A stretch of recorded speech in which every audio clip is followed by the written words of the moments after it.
जय जगन्नाथ। मजा कथा शुणा किए हम मो मित्र। थरे रज छुट्टी रे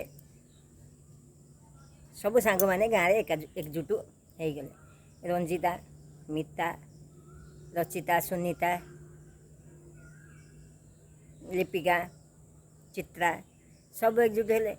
कहले आज ये दिन आ के आसी न पारे, तेणु आज ये दिन टी भल भाव उपभोग करिया। केमती उपभोग करिया? जड़े सांग कहला चलो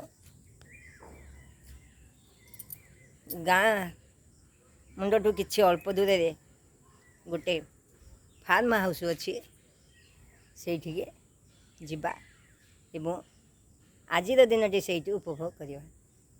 हो जिबा बाटरे सांगटी कहला, गोटे सांग कहला, सांग माने मु मोर अंगे लिभाई गोटे कथा घटना कह जोटा कि मु कान शुणी आखिरे देखी आउ से कथाटी मो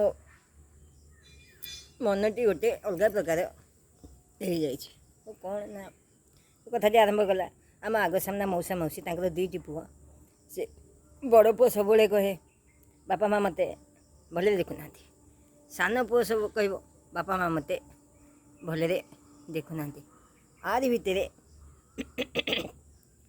बयस मौसा मौसी जहा सीए यही समय रे तांको दुख बा सुख क्या जनइबे, तेणु निजे मन मारिक रहती। तेणु तांको मुँह को चाहिए मत बहुत दुख लगे।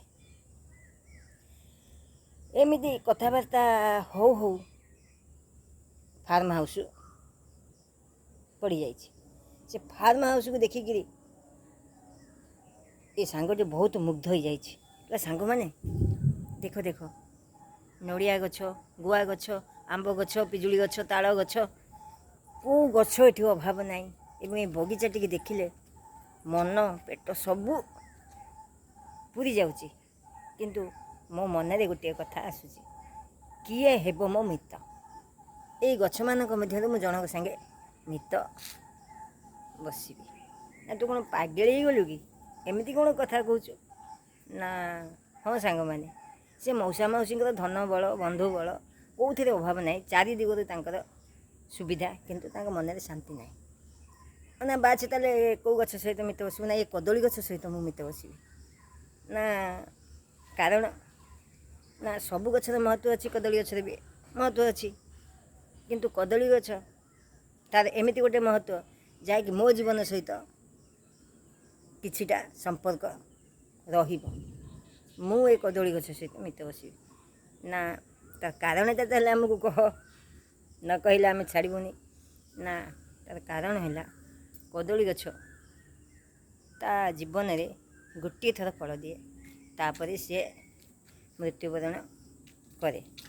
तेणु मु यही कदली गछ सहित मित्र बसबी जहाँकि मो जीवन रे पुओ हो कि झील हो गोटे संतान मु करी। मन को आसला